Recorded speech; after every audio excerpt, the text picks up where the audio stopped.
ධර්ම ශ්‍රවණය සඳහා සූදානමින් තැන්පත් වෙච්ච ශ්‍රද්ධා සම්පන්න වාසනාවන්ත පින්වතුනි, පින්තුන් සූදානම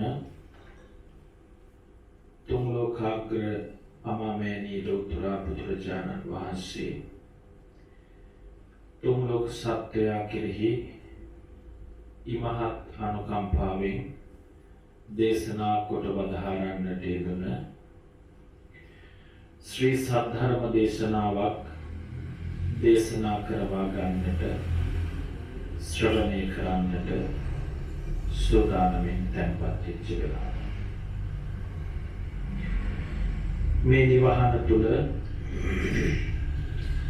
අද මෙවැනි පින්කමක් සිද්ධ කරන්නේ කුමන අරමුණක් උදෙසාද කියන කාරණාව ධර්ම ශ්‍රවණය සඳහා තැන්පත් වෙච්ච පින්වත් ඔබ හැමෝම මනා අවබෝධයෙන් කටයුතු සිදු කරනු ලබන්නේ.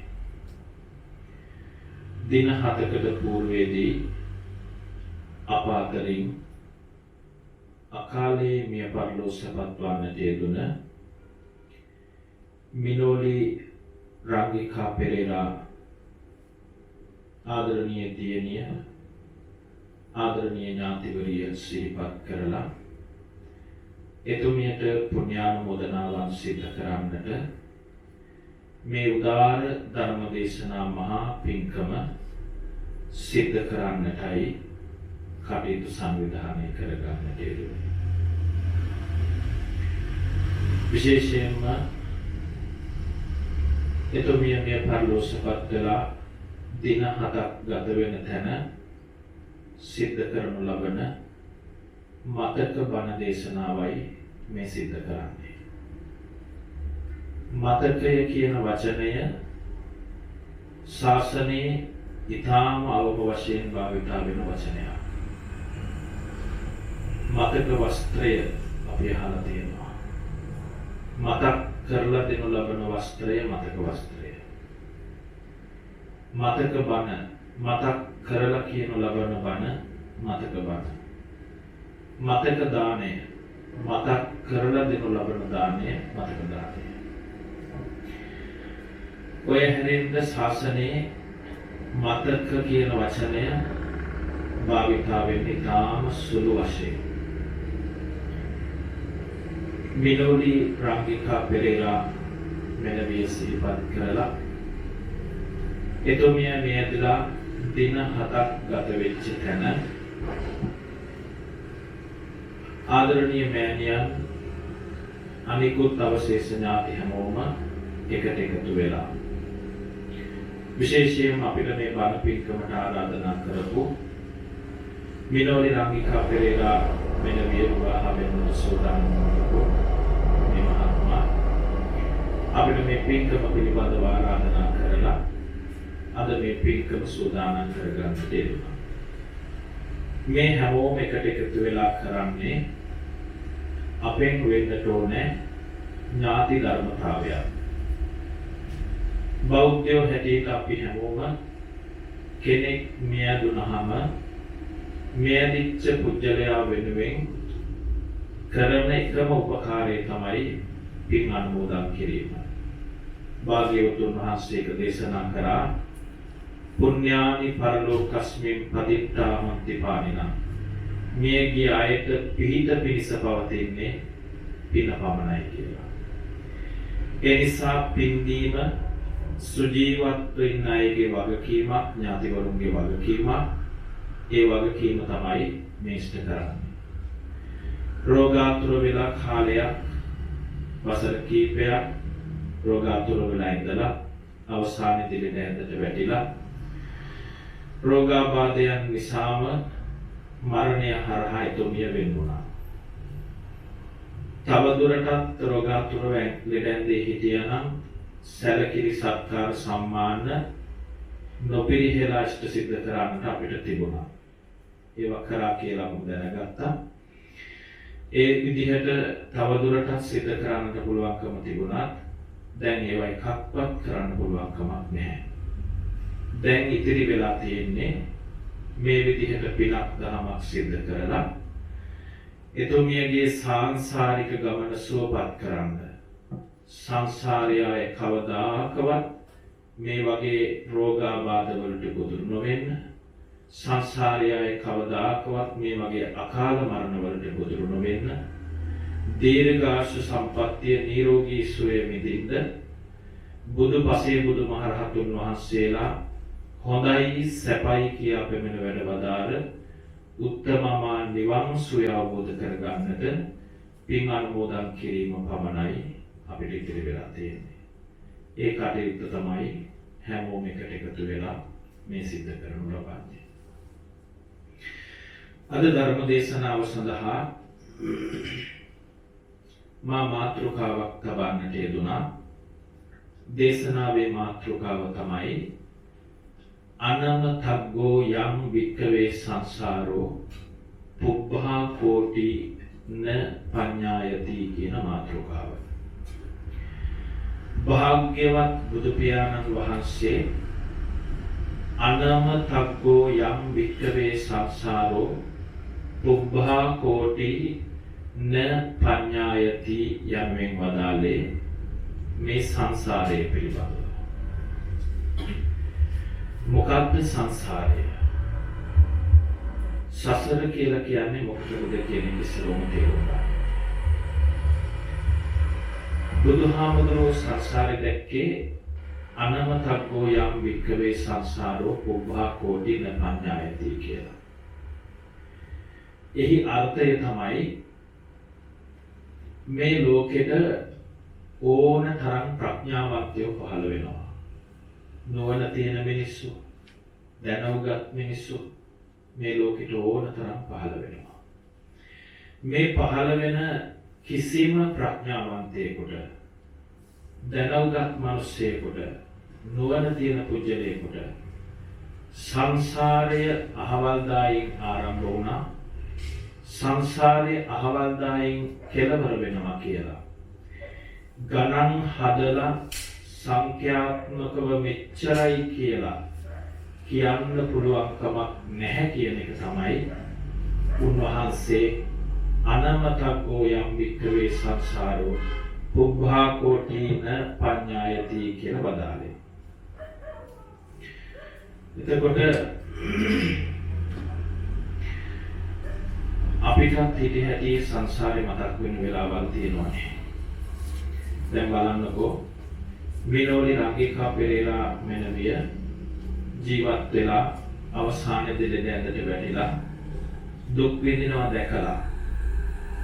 දැකපු හැමෝම කතා කරා සංසාරේ හැටි බලන්න කියලා නේද?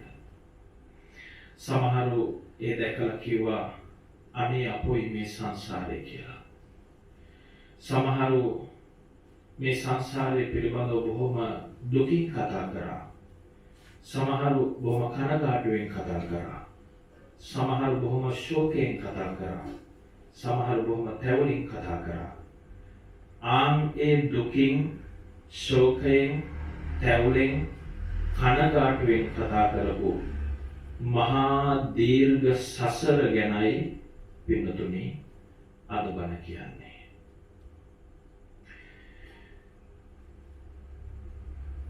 එක්තරා දවසක හිමිදිරි පාන්දර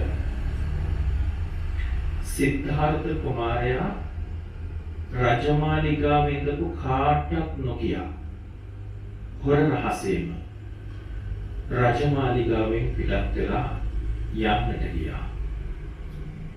ඒ ගියේ කලින් දවසේ ඉපදිච්ච රාහුල පොඩි කුමාරයාගේ මූණ බැලුවේ රජමාලිගාවේ කාමරේ ගාවට සිරිහන් ගබඩාවට ගිහිල්ලා දොරෙන්ද ඈත් කරලා හොරෙන් බලලා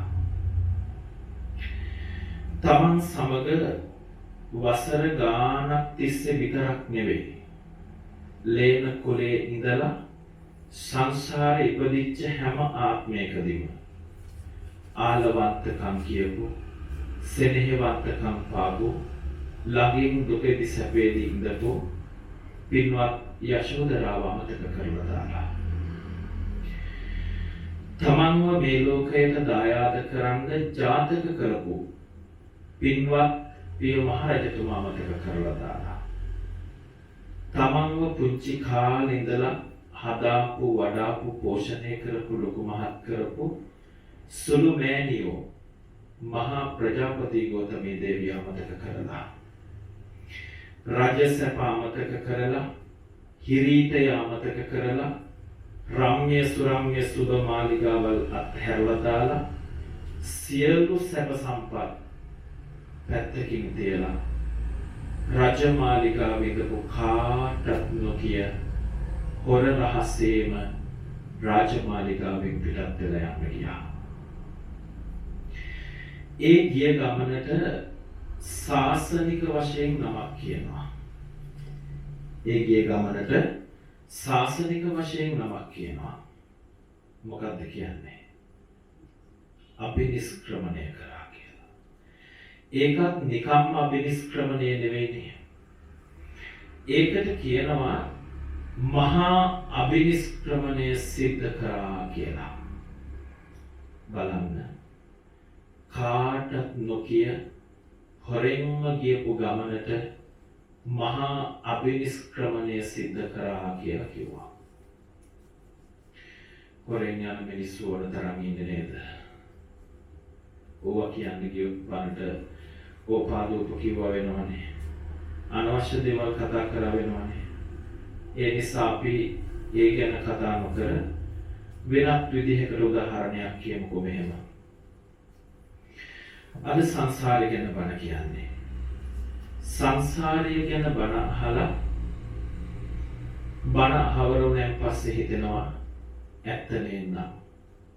ඉපදෙමින් දුක් විඳිමින් කම්කටොළු වද වේදනාවල් බාධක විඳිමින් ලෙඩ වෙමින් මැරෙමින් මහා දීර්ඝ කාලයක් තිස්සේ මේ පවත්වගෙන ආපු ගමන කොහොම හරි කරලා මාත් ඉවර කරන්න ඕනේ.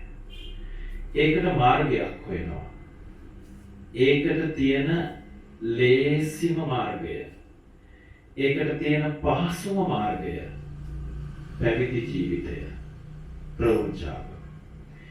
හිතෙනවා මේ බණ අහන කෙනෙකුට ඇත්ත නේනම් මාත් මේ මහා දිග සසර ගමන කොහොම හරි කෙලවර කරන්න ඕනේ කියලා. එහෙම හිතලා පැවිදි වෙනවා. පැවිදි වෙලා කාලයක් ගත වෙනවා. කාලෙකින් ගෙදර ආපු නැති කෙනෙක් ගෙදරට ඇවිල්ලා නෝනගෙන් අහනවා කෝ මහත්තයා පේන්න නැත්තේ මොකද? බැරි වෙලාවකවත් මේ ඉන්න නෝනලගේ මහත්තයා මානවලා හිටියොත් කියනවද අභිනිෂ්ක්‍රමණය කරා කියලා. මං අහන්නේ වචනේ පාවිච්චි කරනවද? ඒ වචනේ පාවිච්චි කරන්නේ නැහැ. නොදන්නාකමටවත් ඔය ඉන්න පුංචි දරුවෙක්ගෙන් තාත්තා එහෙම වෙලා හිටියනම් ඇහුවොත් එහෙම නොදන්නකමටවත් පාවිච්චි කරනවද ඒ වචනේ? අභිනිෂ්ක්‍රමණය කරා තාත්තා කියලා පාවිච්චි කරන්නේ කියන්නේ නැහැ. කොටින්ම කියනවා නම් මගේ ගෙදර ඉන්න අම්මයි අප්පච්චිවත් ගෙදරට ඉඳපු එකම එක අභිනිෂ්ක්‍රමණය කරා කියලා කිව්වේ නැහැ. මං විතරයි අපේ අම්මටයි අප්පච්චිටයි. ඒ දෙන්නවත් කිව්වේ නැහැ අඩුම තරමේ අභිනිෂ්ක්‍රමණය කරා කියලා. ඒ අය කිව්වේ පැවිදි වුණා, ප්‍රෞಢ ජීවිතයටපත් වුණා, මහාන වුණා. ඔය වගේ වචනයක් භාවිතා කරා මිසක අභිනිෂ්ක්‍රමණය කියන වචනේ භාවිත කරේ නැහැ. අපි යන ගමන අභිනිෂ්ක්‍රමණය නොවෙන්න. සිද්ධාර්ථ කුමාරයා හොරෙන්ම ගියපු ගමන මහා අභිනිෂ්ක්‍රමණය කියලා හඳුන්වන්න හේතුවක් තියෙන්න ඕනේ. ඇයි සිද්ධාර්ථ කුමාරයා අභිනිෂ්ක්‍රමණය කරේ? මොකද්ද සිද්ධාර්ථ කුමාරයාට අභිනිෂ්ක්‍රමණය කරන්න තරම් ගිහිගේ අතහැරලා දාලා යන්න තරම් තිබිච්ච ගැටලුව, ප්‍රශ්නය? සිද්ධාර්ථ කුමාරයා මොනවා දැකලා මොනවා හිතිලද අභිනිෂ්ක්‍රමණය කරේ? ඔව්. මොනවද දැක්කේ? සතර පෙර නිමිති. දැකලා මොකද උනේ? කලකිරිලා අභිනිෂ්ක්‍රමණය කරා කියලා අපි එහෙම කියනවා. සිද්ධාර්ථ කුමාරයා සතර පෙර නිමිති දැකලා කලකිරිලා යන්න ගියා අභිනිෂ්ක්‍රමණය කරා කියලා. එහෙම අපි කියනවා. ඇත්තටම සිද්ධාර්ථ කුමාරයා සතර පෙර නිමිති දැකලා කලකිරුණාද? ඊළඟ ප්‍රශ්නය. පෙර නිමිති කියන්නකො පුංචි කාලේ ඉගෙන ගත්ත ඒවා තමයි ඒවා. මතක් වෙන්නත් එක කියන්න බලන්න. ලෙඩ නෙවෙයි ඉස්සරම ලෙඩොම්මයි මතක් වෙන්නේ. මහල්ලේ ලෙඩෙක් මල කඳක් පැවිදි රූපයක්. ඕම් පෙර නිමිති. කොහේ යනකොටද දැක්කේ? උයන් කෙලිය යනකොට. එක දවසකදීද? නෑ. දවස් 4කදී දැක්කේ. පළවෙනි දවසේ යනකොට වයසට ගියපු වයෝවෘද්ධ මිනිස්සෙක් පාරේ යන්නේ දැකලා එදා අනිත් පැත්ත හැරිලා ආවා. දෙවෙනි දවසේ යනකොට දැක්කා ලෙඩ වෙච්ච මිනිස්සෙක් පාරේ යන්නේ බොහොම වේදනාවෙන් කෑග ගහ ඉන්නවා පහසුවෙන්. එදාත් අනිත් පැත්ත හැරිලා ආවා. තුන්වෙනි දා යනකොට දකින්නවා මරණයක් ඔසවගෙන යනවා පිරිසක්. එදත් අනිත් පැත්ත හැරිලා ආවා. හතරවෙනි දවසේ යනකොට දැක්කා පැවිදි රූපයක්. එදත් අනිත් පැත්තට හැරිලා ආවා. ඕම් පෙර නිමිති දැක්ක හැටි. ඒකත් නෙවෙයි ප්‍රශ්නේ. සිද්ධාර්ථ කුමාරයා ඔය කියන උයන් කෙලියේ යනකොට දකින්න කලින් කවදාකවත් සතර පෙර නිමිති දැකලා තිබුණේම නැද්ද? අපි අහලා තියෙනවා. පුංචි කාලේ ඉපදිච්ච ගමන් බමුණු 108 දෙනෙක් ආව නන්තියන්න. 107 දෙනෙක්ම කිව්ව මහරජතුමනි සිද්ධාර්ථ කුමාරයා කවදා හරි දවසක සක්විති රජෙක් වෙනවා. මුළු ලෝකයම පාලනය කරන චක්‍රවර්ති රාජ්‍ය සම්පත්තිය එක්කෙනෙක් විතරක් කිව්වා. මහරජතුමනි මගේ දැනීමේ පරිදි නම් සිද්ධාර්ථ කුමාරයා කවදා හරි දවසක යනවා. ගිහි ගියත් හැරලා දාලා. කලකිරිලා යන්නේ. ඕක බොහෝම තදින් සුදෝම් මහරජතුමාගේ හදවතට වැදුනා. ඒ නිසා කලකිරෙන්න තිබිච්ච හැම තැනක්ම වැහුවානේ. ඒ හින්දාමයි රම්‍ය සුරම්‍ය සුබ මාලිගාවල් හැදුනේ. ඒ හින්දාමයි අවුරුදු 16 දී යුවරාජ පදවිය හිස මතට පැටවුවේ. වගකීමක් වෙන දේවල් ගැන හිතින්න වෙලාවක් නෑ. වගකීමක් පැවරුණා. ඊටමත් වගකීමක් තියෙනකොට වෙනත් පරිබාහිර දේවල් ගැන හිතන්න වෙලාවක් අඩුයිනේ. ඒ හින්දාමයි වයස 16 දී ලස්සන කුමාරිකාවක් සරණ පාවලා දුන්නේ. දෙයිසේ නෑ 16 දී. අද එහෙම 16න් ගියොත් නීති සංග්‍රහයට අනුව නඩුවකුත් වැටෙනවා. සිද්ධාර්ථ කුමාරයා විවාහ වුණේ වයස අවුරුදු 16 දී. සියලු සැප සම්පත් ළඟට කරලා දුන්නා. හැම සැප සම්පතක්ම තිබුණා. හැබැයි සිද්ධාර්ථ කුමාරයා සතර පෙර නිමිති දැකලා කලකිරිලා අභිනිෂ්ක්‍රමණය කරාද කියන ප්‍රශ්නෙට අපි බොහෝම පුංචි තර්කානුකූල උත්තරයක් හදාගමු. එක මහල්ලේ වයසට ගියපු මිනිස්සේ ඔය කියන ගමන යනකොට දකින්න කලින් කවදාකවත් දැකලාම නැද්ද? ප්‍රශ්නෙට උත්තරය. අභිනිෂ්ක්‍රමණය කරේ වයස කීයදීද? කීයයිද? 29යි. 29ක් කියලා කියන්නේ ලේසි වයසක්ද?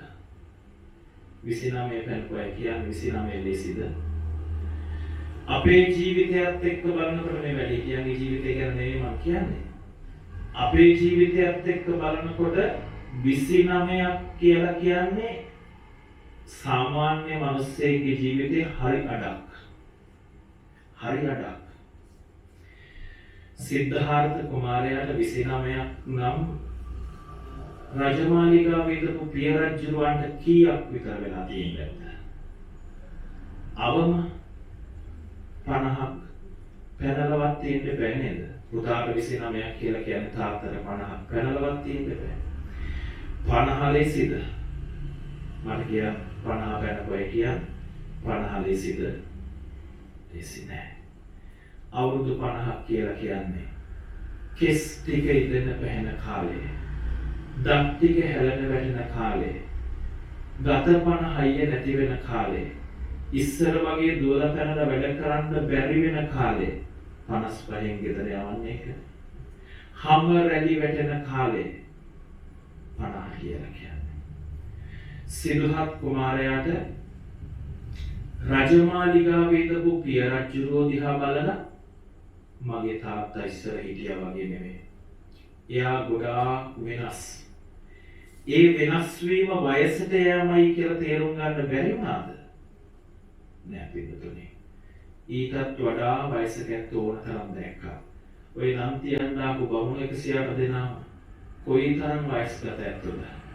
දැකලා තියෙනවා තරම්. දෙක ලෙඩ වෙච්ච මිනිස්සේ ඔය කියන උයන් කෙලිය යනකොට දකින්න කලින් කවදාකවත් දැකලාම නැද්ද?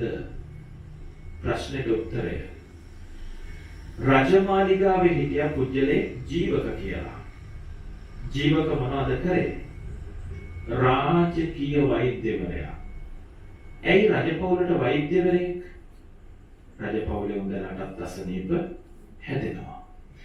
අපි හොඳටම අහලා තියෙනවා දැනගෙන තියෙනවා භාග්‍යවතුන් වහන්සේට ජීවිත කාලේ පුරාවටම විඳවන්න වෙච්ච රෝගාබාධම කීපයක් තිබුණා. එකක් කොන්දේරුදාව. එකක් ඉසරුදාව. ඒ ජීවිත කාලෙම විඳවන්න වෙච්ච රෝගාබාධ పూర్වේ සසරවිදි කරපු අකුසල කර්ම බුදු වෙලා ඒවා විඳවන්න වෙනවයි කියන එක එතනදී පැහැදිලි වෙන්නේ.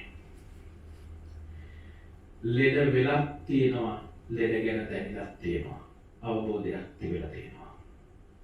3. මල කඳක්. ඔය කියන උයන් කෙලිය යනකොට දකින්න කලින් කවදාකවත් මල කඳක් දැකලා තිබුණේම නැද්ද? ප්‍රශ්නෙට උත්තරේ. ඉපදින දවස් 7ක් යනකොට මවගේ මරණය දැක්කා. හැබැයි එතකොට කෙනෙක් තර්ක කරાવી අපේ හාමුදුරනේ දවස් 7 පුංචි දරුවෙක් මොනවද තේරෙනවද? ඒ තර්කයක් විදින්න පුළුවන් නෙවනම් අපිට. ඉපදිච්ච ගමන් පියුම් 7ක් උඩ ඇවිදලා යන්නත් පුළුවන් වුණා නම් 7 වෙනි පියුමේ උඩ ඉඳගෙන අබ්බෝ හමස්මි ලෝකස්ස ජෙට්ටෝ හමස්මි ලෝකස්ස සෙට්ටෝ හමස්මි ලෝකස්ස අයමන්ති මාජාති නාති දානි පුනම්බව. මේ මගේ අන්තිම ඉපදීමයි. තේරුම් බේරුම් ඇතිව කියන්න පුළුවන් තරම් සක්්‍යතාවයක් හැකියාවක් තිබිච්ච පුජ්‍යලෙක් නම් සිද්ධාර්ථ. මම අහන්නේ දවස් 7ක් යනකොට මවගේ මරණය අවබෝධයක් නොතිබ්බ වෙන්න බෑනේ. ඒ විදිහට කැමති නැත්නම් තරක කරන්න අවුරුදු 29ක් ගත වෙලාවක් සිද්ධාර්ථ කුමාරයා නිකමටවත් හොයලා බැලුවේ නැද්ද? පුංචි කාලේ ඉඳලා මාව හැදුවේ වැඩුවේ පෝෂණය කරේ සුළු මෑණියෝ කුඩම්ම පුංචි අම්මා. ඇයි මං වදාපු අම්මට මොකද උනේ කියලා? නෑ පිටුතුනේ. මරණය ගැන සිද්ධාර්ථ කුමාරයාට අවබෝධයක් තිබුණා. 4. පැවිදි රූපයක්. ඔය කියන උයන් කෙලිය යනකොට දකින්න කලින් කවදාකවත් දැකලා තිබුණේම නැද්ද? ප්‍රශ්නෙට උත්තරේ ඕනතරම් දැකලා තිබුණා. ඔය වෙනකොට දෙසක ආගම් බිහි වෙච්ච ಭಾರತೀಯ සමාජය. ප්‍රමුඛ පෙළේ ආගම තමයි බ්‍රාහ්මණ ආගම, බමුණු ආගම. මහාන බමුණ ඕනතරම් උදේ හැන්දෑවේ සැරිසැරුවා. රජමාලිගාවේ රජුන්ට අවවාද අනුශාසනා දුන්නේ ඒ ඇත්තෝ. මහාන බමුණ ඕනතරම් දැකලා තියෙනවා. තර්ක කරනකොට සිද්ධාර්ථ කුමාරයා ඔය කියන උයන් කෙලිය යනකොට දකින්න කලින් මේ කියපු 4 පෙර නිමිති දැකලා තිබිලා තියෙනවා. හැබැයි අපි කියනවා සිද්ධාර්ථ කුමාරයා සතර පෙර නිමිති දැකලා කල කිරිලා යන්න ගියා. ඒකට හේතුව දන්නවද? මෙතන ඉන්න හැමෝගෙම පොදු ප්‍රශ්නයක් ඇහුවොත් මම ඔයන්ට කොහෙන්ද සිද්ධාර්ථ චරිතය ඉගෙන ගත්තේ? පාසකම්මල උත්තර බඳීමට වෙසක් පොයේ දවසට සිල් සමාදන් වෙන්න ගියාම බණමඩුවට උදේට බණට වඩින හාමුදුරුවෝ සිද්ධාර්ථ චරිතය ගැන බණ කිව්වමනේ. ඒ නිසා අපි දන්නවා ඉගෙන ගත්තා. තරුණයන්ගෙන් අහුවොත් කියයි ඉස්කෝලේ බුද්ධ ආගම පොතේ අපි සිද්ධාර්ථ චරිතය ඉගෙන ගත්තානේ. ඒ නිසා අපි දන්නවා. පුංචි දරුවන්ගෙන් අහුවොත් එහෙම කියයි අපේ හාමුදුරනේ දහම් පාසල් යනකොට ඔබ වහන්සේලාමනේ අපිට කියලා දුන්නේ සිද්ධාර්ථ චරිතය. අපි ඒක දන්නවා. මේ හැම තැනදීම සිද්ධාර්ථ චරිතය අපිට උගන්වන්නේ ඊටාම සරල චරිතයක් හැටියට. හරීම සුගම චරිතයක් හැටියට. හරීම ලාමක චරිතයක් හැටියට. හරීම ලඝු චරිතයක් හැටියට. කොටින්ම කියනවා නම් උදේම නැගිටලා මූණකට හොදාගෙන උදේට කාලා තක්ෂිලාවේ ගිහිල්ලා ඉගෙන කියාගෙන හැන්දෑවට ඇවිල්ලා උයන් කෙලියේ ගිහිල්ලා උයන් ක්‍රීඩා කරලා රැයට ඇවිල්ලා ඇඟපත හොදාගෙන නාලා කාලා නාටිකාංගනාවන්ගේ විසූක දර්ශන බල රෑ නින්දට ගියපු අද විදිහට කියනවා නම් ජනාධිපති පුතාලා ඇමති පුතාලා වඩ පිටේ ඉන්නවත් දන්නේ නැහැ මට යන්න වෙයිද. එහෙම චරිතයක් හැටියට සිද්ධාර්ථ චරිතය අපිට උගන්වන්නේ. එහෙම සරල චරිතයක් නෙවෙයි සිද්ධාර්ථ චරිතය. ඒක මහා බරසාර සම්පන්නයි. ඒ චරිතේ මහා ගුරු චරිතයක්. ලඝු චරිතයක් නෙවෙයි. තක්ෂිලාවේ දක්ෂතම ශිෂ්‍යයා. මම අහන්නේ දක්ෂයෙක් වෙන්න පුළුවන්ද පොතේ දැනීම විතරක් තියෙන මිනිස්සෙක්ට? කවදාකවත් දක්ෂයෙක් වෙන්නේ පොතේ දැනීම තියරිය විතරක් දන්න මිනිහෙක්. ප්‍රැක්ටිකලි තියෙන්න ඕන දක්ෂයෙක් වෙන්න. ඒ නිසා සිද්ධාර්ථ චරිතය කියලා කියන්නේ මහා ගුරු චරිතයක්. ඉගෙනගත්ත විෂය නිර්දේශය බලන්න. ගණිතය, මිහිතය, ජෝතර විද්‍යාව, තාරකා විද්‍යාව, තර්ක ශාස්ත්‍රය, රජෙක් වුණාම දැනගන්න. ඇත් ශිල්ප, දුනු ශිල්ප, හස්ති ශිල්ප, හස්ත ශිල්ප සියලුම ශිල්පීය ඥානය ප්‍රගුණ කරා. සියලුම ශිල්පීය ඥානය ප්‍රගුණ කරා. තක්ෂිලාවේ දක්ෂතමයව. ඔය ඔක්කොම තර්ක පැත්තකින් තියලා වෙනත් විදිහකට තරකයක් මම ගොඩනගන්නත් මම අහන්නේ බුදු වෙනවා කියන කාරණාව ගැන විතරක් අපි හිතමුකෝ. මේ එකාත්මකදී විතරක් හිත දියුණු කරලා කරපු කාර්යයක් බුදු වෙන එක නෑ. සාරා සංකේය කල්පලක්ෂයක් පුරාවටම පාරමී ධර්මයන් පූර්ණේ කරා. මොනවද පාරමී ධර්මයන් පූර්ණේ කරනවායි කියලා කරේ? බලන්න දීපංකර බුදුහාමුදුරුවන්ගේ දවස නිවන් දකින්න ඕනතරම් අවස්ථාව තිබිලා. ඒ තරම් හැකියාවක් තිබිච්ච පුජ්‍යලයක් වෙච්ච බෝධිසත්වයන් වහන්සේ සාරා සංකේය කල්පලක්ෂය පුරාවට පාරමී පූර්ණේ කරනවා කියලා මොනවද කරේ? බුදු වෙන්න හිතක් හදාපු එකයි. බුදු වෙන්න හිතක් හදාපු එකයි. එහෙව් හදාපු හිතක්, එහෙම ගැඹුරු හිතක්, එහෙම දැඩි හිතක්, එහෙම ගාම්භීර හිතක්, එහෙම ගුරු හිතක් දෙයක් දැකලා එකපාරට කලකිරුණයි කිව්වොත් එහෙම ඒ චරිතය අසාධාරණයක් කරා වෙන්නේ නැද්ද අපි? ඒක අසාධාරණයක්. පුංචි පහේ අසාධාරණයක් නෙවෙයි. ඒක මහා ලොකු අසාධාරණයක්. ඒ නිසා හොඳට මතක තියාගන්න. සිද්ධාර්ථ කුමාරයා සතර පෙර නිමිති දැකලා කලකිරුණා නෙවෙයි. එහෙනම් කලකිරුණා නම් කලකිරුණේ එකම එක දෙයක් පිළිබඳවයි. ඒ මොකක්ද?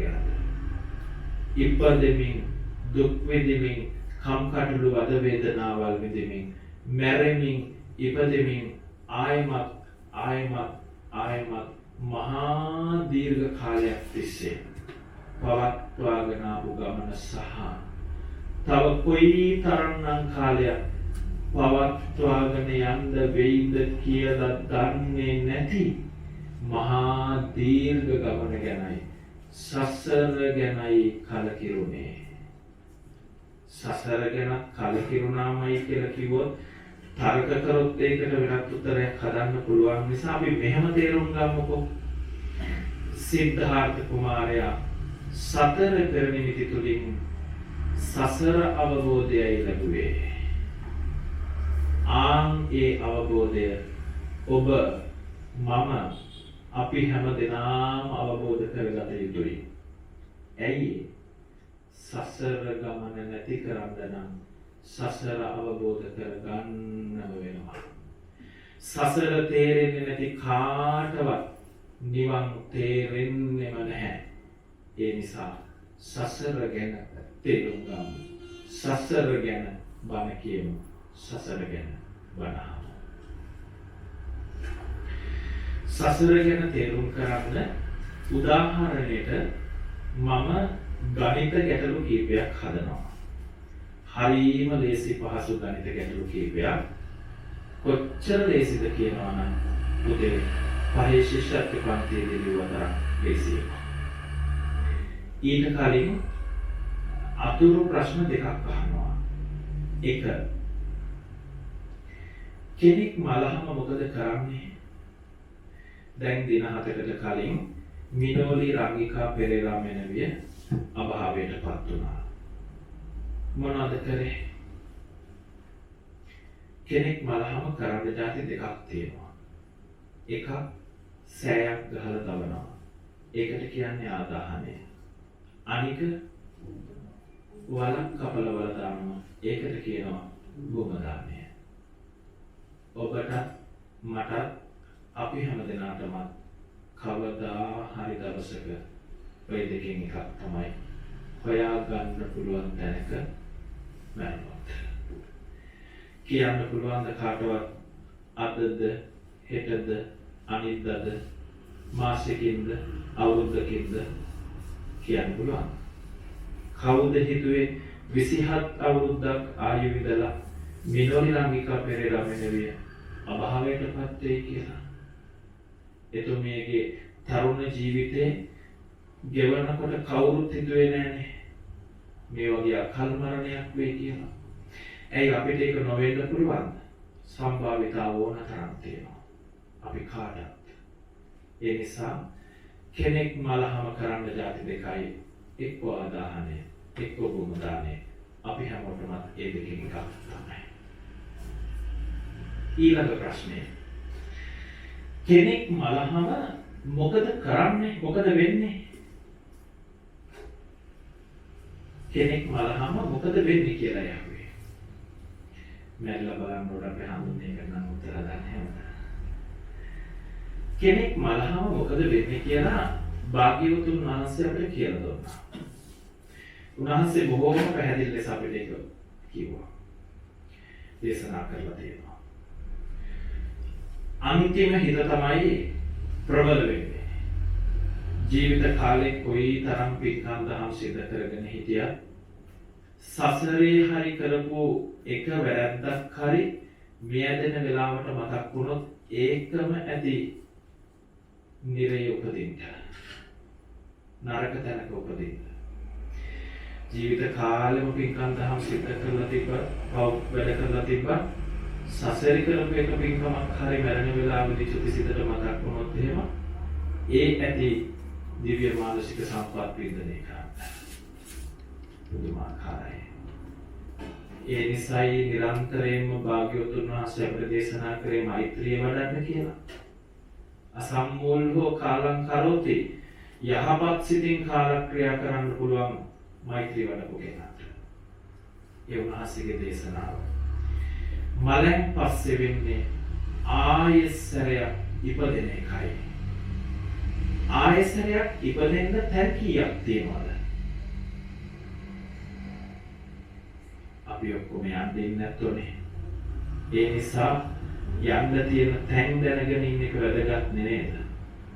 යන්න තියෙන තැන් දැනගෙන ඉන්න එක වැදගත්.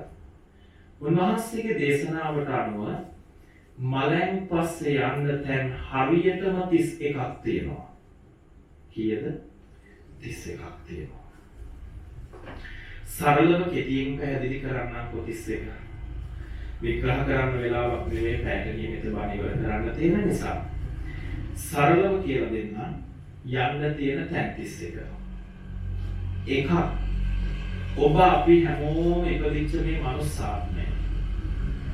භාග්‍යවතුන් වහන්සේ මනුස්ස ආත්මය දැක්කේ දුර්ලභංච මනුස්සත්තං. මිනිස් ආත්මය තමයි දුර්ලභම ආත්මය.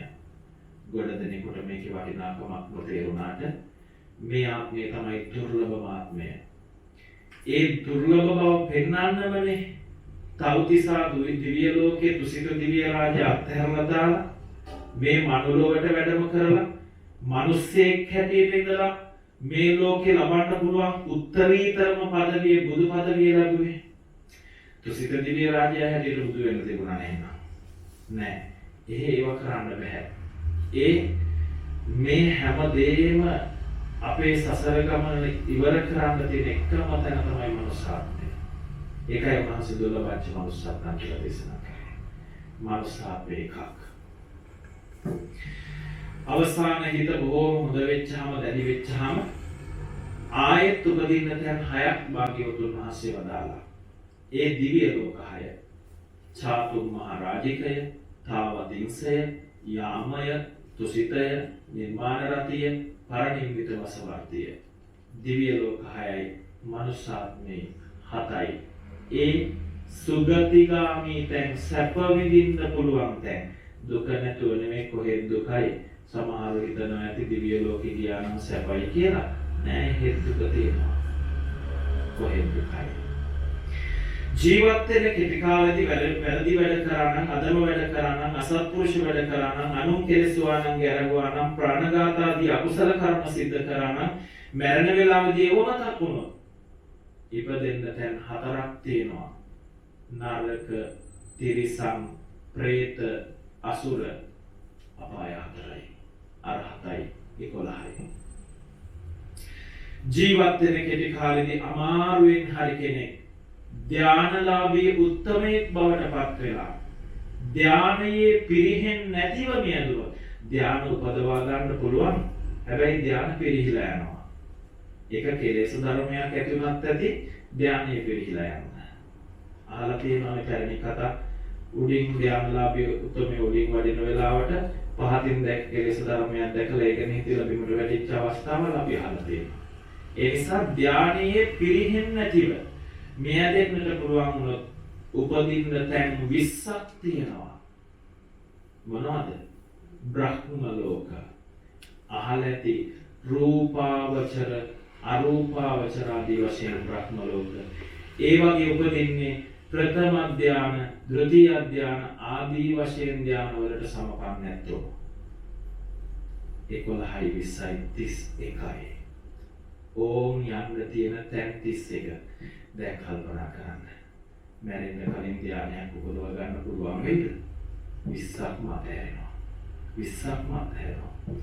දිව්‍ය ලෝකේ යන්න තරම් පින් කරාද? මතක් කරගන්න. එහෙම වුණොත් ඒ හැත්ත තැරෙනවා. මනුස්සාත්මයේ දුර්ලභම ආත්මය මේ පෙර පිරට ලැබිච්ච මනුස්සාත්මය අපිට ලබනත් භවයේදී ලබන්න හැකි වෙයිද? දිව්‍ය ආත්මය උපදිනටත් වැඩිය අමාරු ආත්මයක් මනුස්සාත්මය. තවත් 4කුත් තියෙනවා. පෙර කර අකුසල කර්මයකට හරි යන්න වෙයිද ඒවත්? තමන් හිතා ගන්න. සරලව හිතන්නකො. මගේ ගණිත ගැටලුව විසඳන්න ඕනේ. නිසාම විතරයි මේ ගැන කතා කරේ. දිව්‍ය ලෝක, මනුෂ්‍ය ලෝක සැප සම්පත් විඳිනේ කරනවා පින් කළ ඇත්තෝ. වැරදි වැඩ, අදම වැඩ, අසත්පුරුෂ වැඩ කරපැත්තෝ 4 අපායකවත් ලබනවා. ධානලාභී උත්තමයන් වහන්සේලා බ්‍රහ්ම ලෝක විශ්යෙන් හේකුප්පත්තිය ලබනවා. එහෙම විතරක් හිතලා ගණිත ගැටලුව විසඳන්න. ලියා ගන්න කොලයක් පෑනක් නැති එකේ හිතේ හොඳට ලියා ගන්න මේ ගැටලුව. මම මේ කතා කරන්නේ මේ පළාතේ නම් එයාට කියන්නේ හාත්පස වෙනස් නමක්. අපේ පළාතේ එයාට කියන්නේ කිරියත්තා කියලා. සමහරව අත්තා කියලා කියනවා. සමහර පළාත්වල අත්තප්පා කියලා කියනවා. මම කතා කරන්නේ අපි හැමෝම දන්න භාෂාවෙන් කතා කරමු. මගේ සීයා ගැන. මගේ සීයා හරියටම අවුරුදු 73ක් ආයු වින්දා. කීයයිද? 73ක් ආයු වින්දා. මගේ සීයා මීට අවුරුදු 6කට කලින් නියදුනා. කීයකට කලින්ද? 6කට කලින් නියදුනා. මගේ ප්‍රශ්නේ 73ක් ආයු වින්ද මීට අවුරුදු 6කට කලින් මැරිච්ච මගේ සීයාගේ දැන් වයස කීයද? හරි සරල ප්‍රශ්නයක්. 79යි කියන උත්තරේ වැරදි. 79යි කියන උත්තරේ හරි යනවා. මං වරහන් ඇතුලේ හරි දීලා වුණා. මගේ සීයා ජීවතුන් අතර හිටියා නම් මගේ නැහුවේ නැහැ. මගේ සීයා අවුරුදු 73ක් ආයු වින්දා. මීට අවුරුදු 6කට කලින් මියදුනා. මං අහන්නේ දැන් සීයාගේ වයස කීයද? මං සරල කරන්න. මං හිතනවා මනුස්ස ආත්මයක්ම ලබලා ඇති කියලා. එහෙම හිතන්න හේතුත් තියෙනවා. නිකන් සරල එකක් කියන්නම්කෝ. මගේ සීයා ගොඩාක් පින් කරපු මිනිස්සේ. නිකමට එකක් කියන්නද? මං වගේ මොනුපුරෙක් ශාසනයට පූජා කරලා මගේ සීයා 4 වරිගයක් නිවන් දකින්න වැඩක් කරලා තියෙනව නේද? ඇත්තද? ඇත්තද? ශාසනයට එකක් පූජා කරනවා කියන්නේ 4 වරිගයක් නිවන් දකින්න වැඩ. අනුන්ගේ පිටින් නිවන් යන්න කියපු කතාවක් ඒක. එහෙම නිවන් දකින්න බෑනේ. එහෙනම් හරි ලේසියිනේ සරලයිනේ වැඩේ. ඊනොදලා ටික මහාන කරලා. මහාන වෙච්ච එකවක් නිවන් දකින්න නැතිකොට 4 වරිගයක් කොහේ නිවන් දකින්නද නේද? ඇයි එහෙනම් එහෙම කතාවක් කිව්වේ?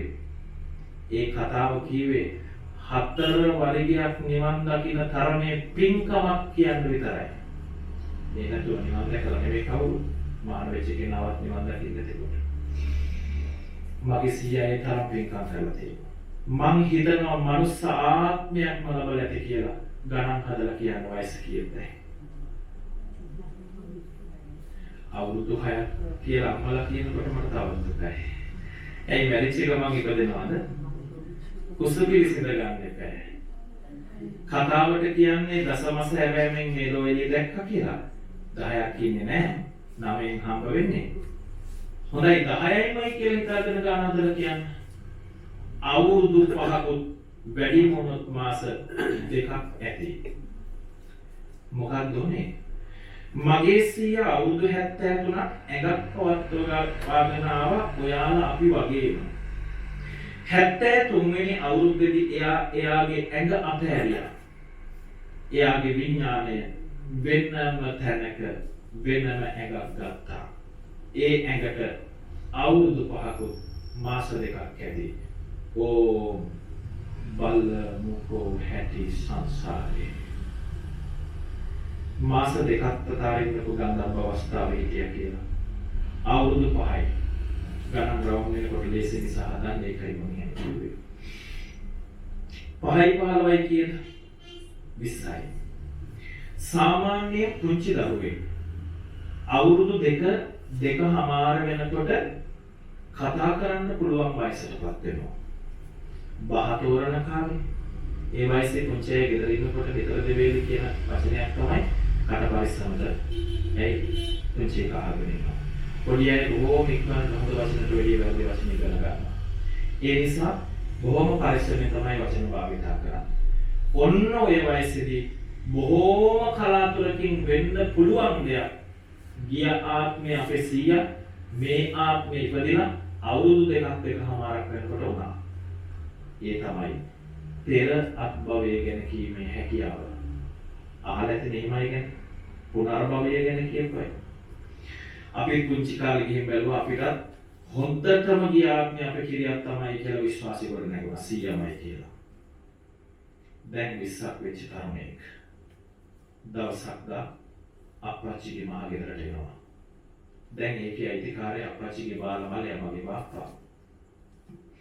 ඇවිල්ලා කියනවා මෙහෙම චූටි පුතේ මේ අවුරුදු 21 තරුණයා අවුරුදු 50ක් විතර වෙන අපේ බාපට මේ කියන්නේ චූටි පුතේ මම ඔයාලගේ අප්පච්චිගේ ආත්මේ විශ්වාසයෙන් තියෙනවානේ ඇත්තම තමයි ගිය ආත්මේ මම ඔයාලා හදන්න වඩන්න පෝෂණය කරන්න ලොකු මහත් කරන්න කොයි තරම්නම් දුකක් වේදනාවක් මහසියක් දරුවද කියලා දන්නවා පුතේ මම නුඹලා 12 දෙනෙක් හැදුවා මගේ සීයා වැඩකාරයෙක් 12ක් ඇයි වැඩකාරයෙක් කිව්වේ 12 දෙනෙක්ට කන්නා දීලා දෙන එක 12 දෙනෙක් පෝෂණය කරන එක 12 දෙනෙක් උගන්වන එක 12 දෙනෙක් යුතුයකම් ඉෂ්ට කරන එක පුතේ 12 දෙනාටම ඉන්න පුළුවන් කාලේ මහා විශාල දෙයක් හැදුවා මැරෙන්න කලින් නොබේ නමට ගියේවා දැන් අයිතිකාරයන් ඔබ තමයි පුතේ මේ ආත්මේ ඉපදිලා මම දැන් 20ක් වෙච්ච හොඳ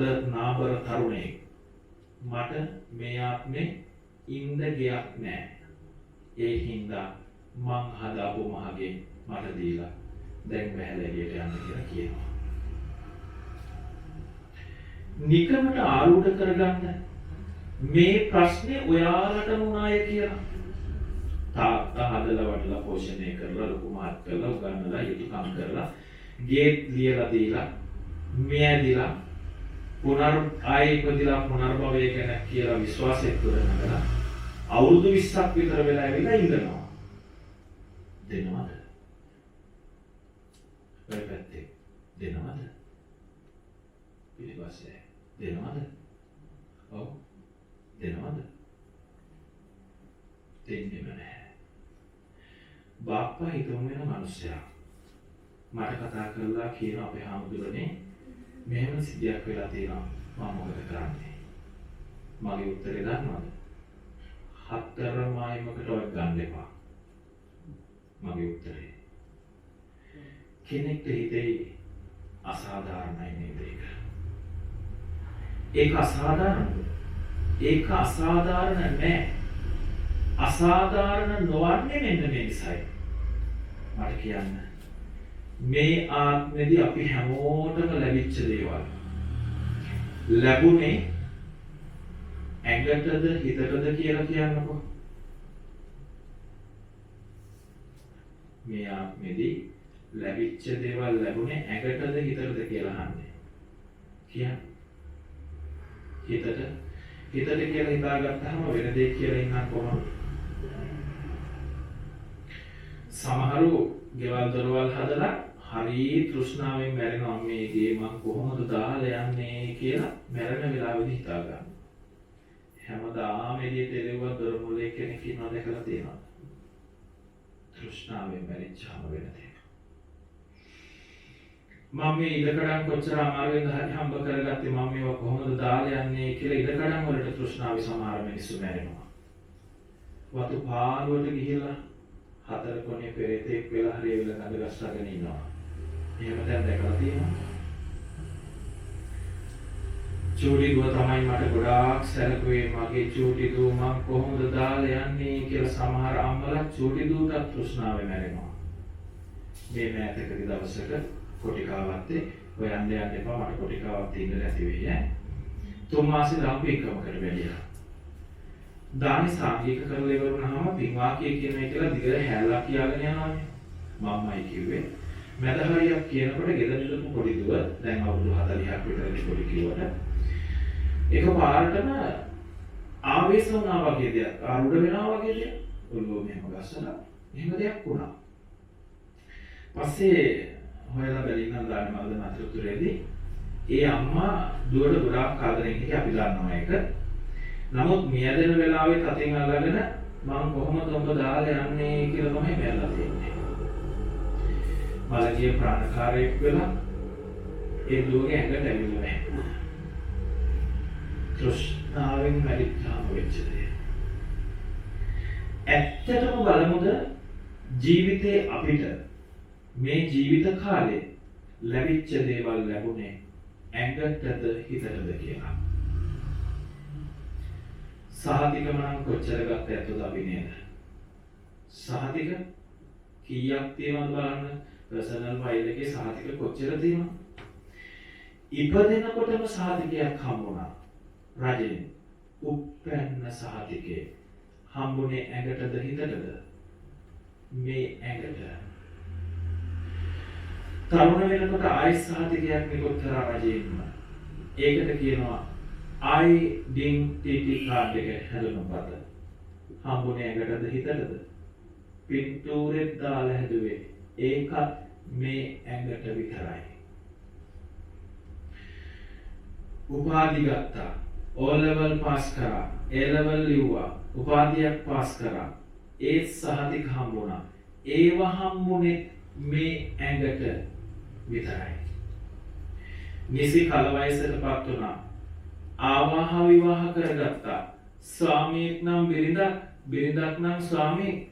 විවාහ වුණේ ඇඟටද හිතටද? කියන්න. ළඟ හිටියට කමන්නේ කියන්න. කතාවට කියන්නේ ඔයාගේ හිතයි මගේ හිතයි දෙහිතක් නෙවෙයි එකම හිතක් කියලානේ. ඒ කොච්චර කිව්වත් මේ පේන්නේ නැද්ද? මගේ දාලා යනවනේ නේද? උපරිම කනත්තට යනකම් විතරයි යන්නේ. මතකයන් විතරයි ඊට පස්සේ ඉතිරි වෙන්නේ. මතකයන් එක්ක ජීවත් වෙන්න වෙන්නේ. විවාහය සිද්ධ වුණේ මේ ඇඟට විතරයි. දරුමල්ල හැදුවා පෝෂණය කරාමේ. දරුවා හම්බුනේ ඇඟටද හිතටද? දරුවොත් හම්බුනේ ඇඟටයි. දායාද පැවරුවා. ඔප්පුව තිරප්පුව, ඉදම කඩම, හරකබාන, යාන වාහන, ගෙදර වතු පිටි සියල්ල ලැබුවේ මේ ඇඟට විතරයි. මියදුනා සාතිකයක් හම්බුණා මරණ සාතිකේ. ඒකත් මේ ඇඟට විතරයි. මේ ඇඟ අතෑරලා යන දාට ඊළඟට හම්බ වෙන ඇඟට මේ ඇඟට අයිති එකක්වත් අයිති වෙන්නේ නැහැ. උපන්නදා ඉඳලා කොච්චර දේවල් ගොඩ ගහ ගන්නවද අපි?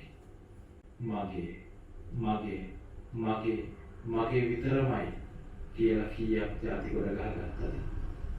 මේ දෙන්නාට සියල්ල හැරලා යනවා.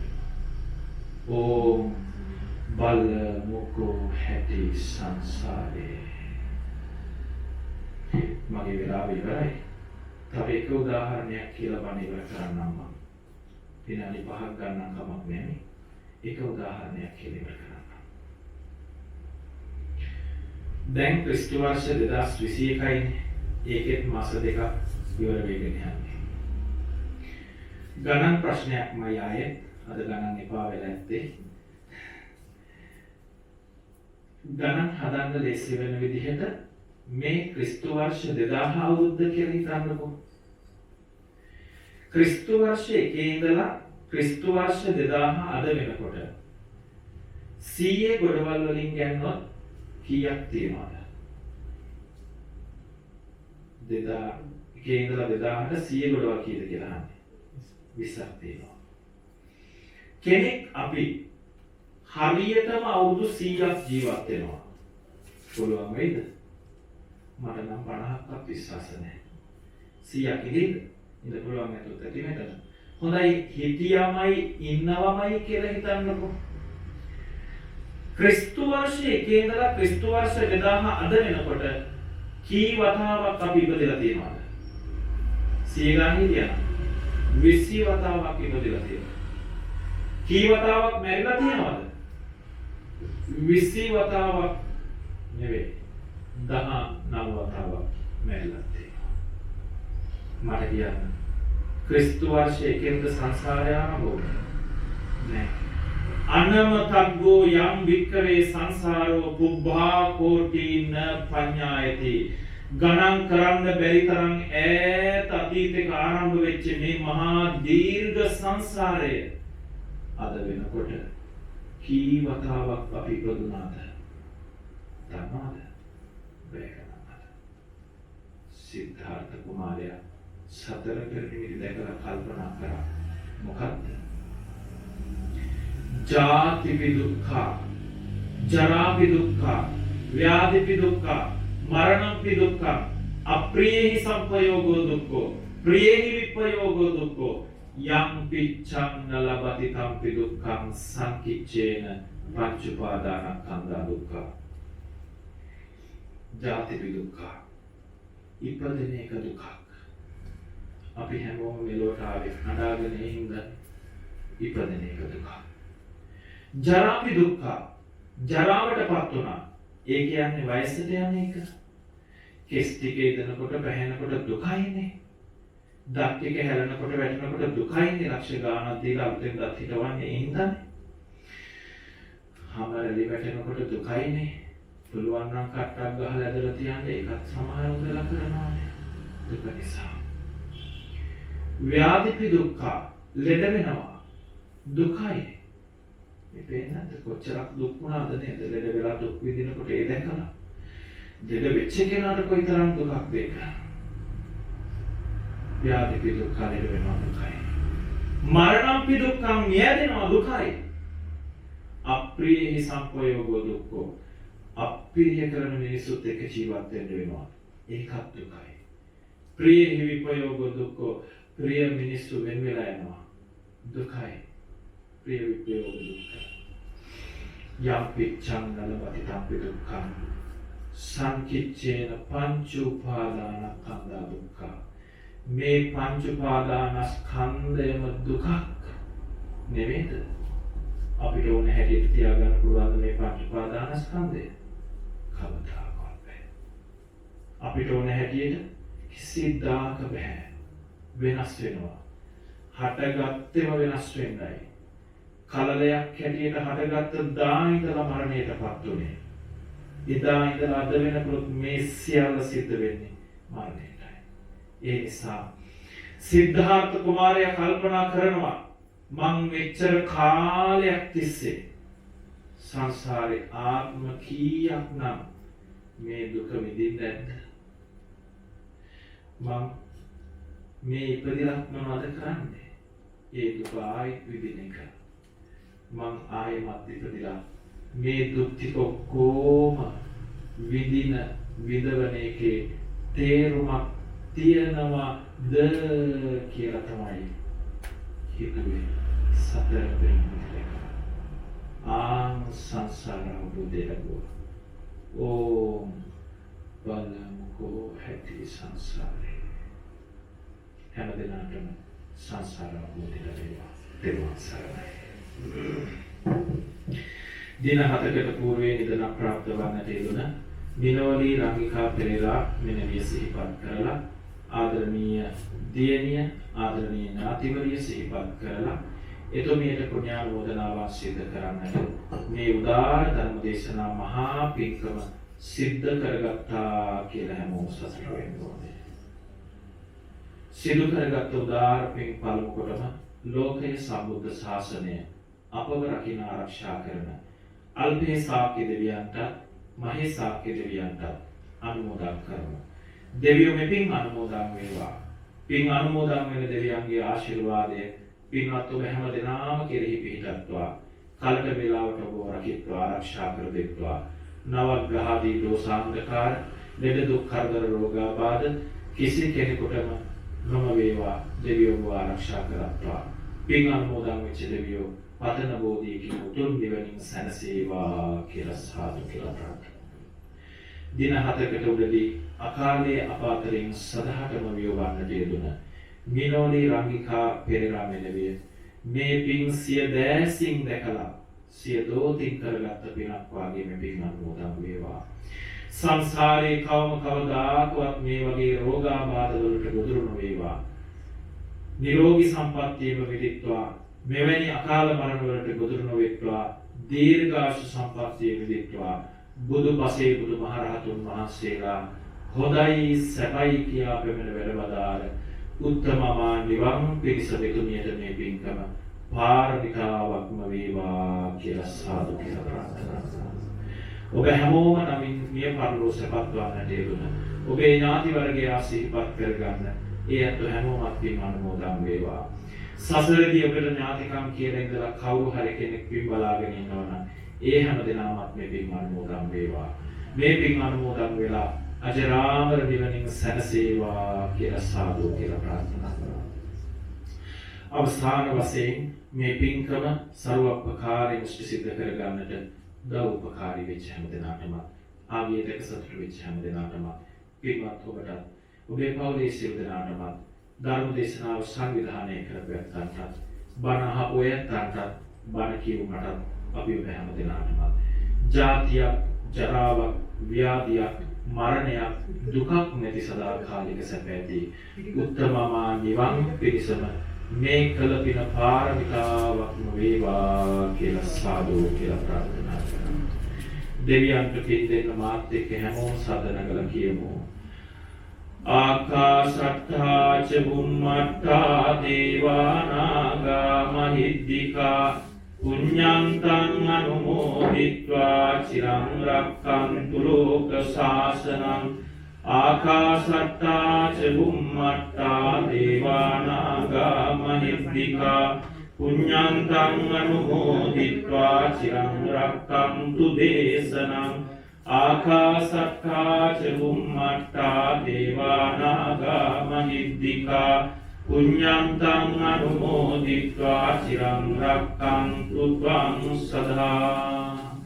හත්වකට පූර්වයේදී අපාතරින් සදහටම වියවන්නට යෙදුන මිනෝලි රංගිකා පෙරේරා මෙනෙවිය ප්‍රධාන කරගෙන පවුලේ පවාන්තරගත වෙච්ච සියලු ඥාතීන්ට ධර්ම ශ්‍රවණය කරපු ඔබ නමින් මියදිච්ච සියලු ඥාතීන්ට පින් දෙන්න හැමෝම කියමු මේ විදිහට.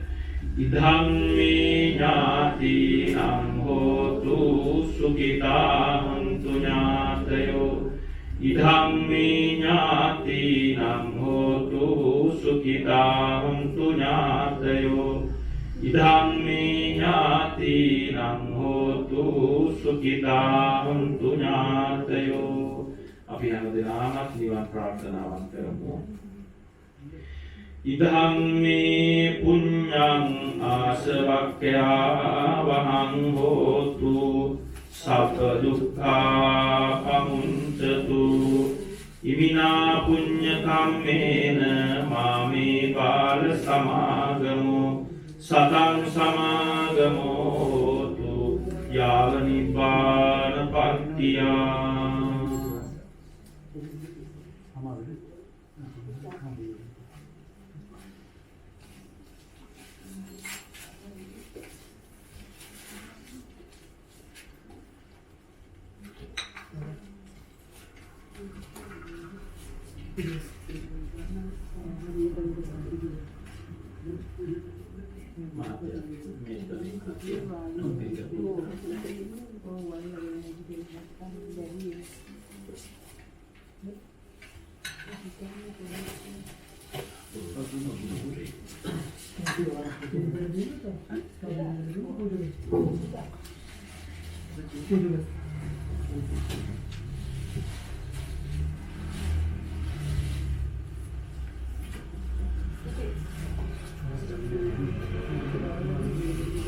Kaki pondok wali mentang, badi nanu modal terang.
සාදුකාරයක් පවත්වන්න හැමෝම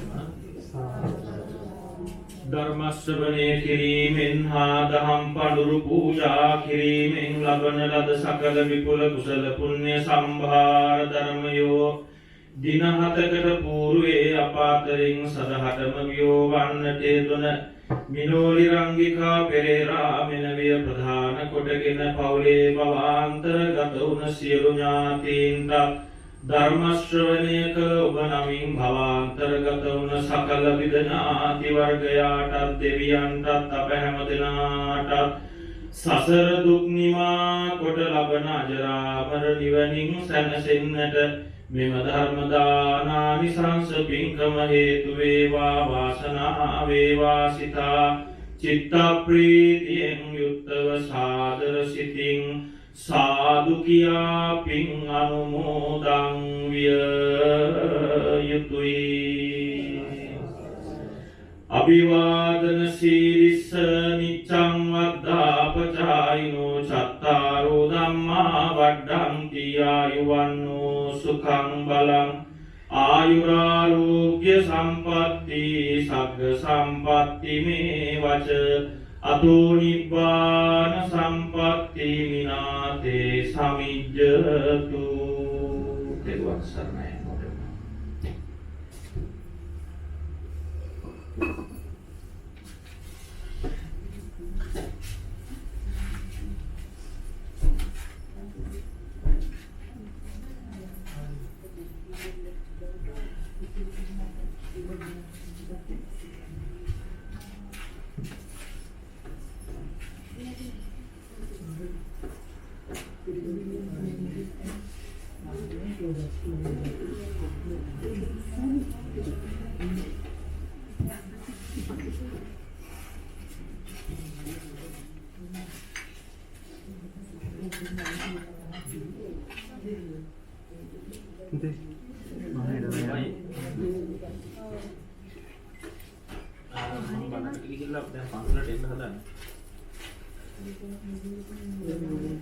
විනාඩි 10ක් එවත් පුදුම 10ක් පැය කාලක්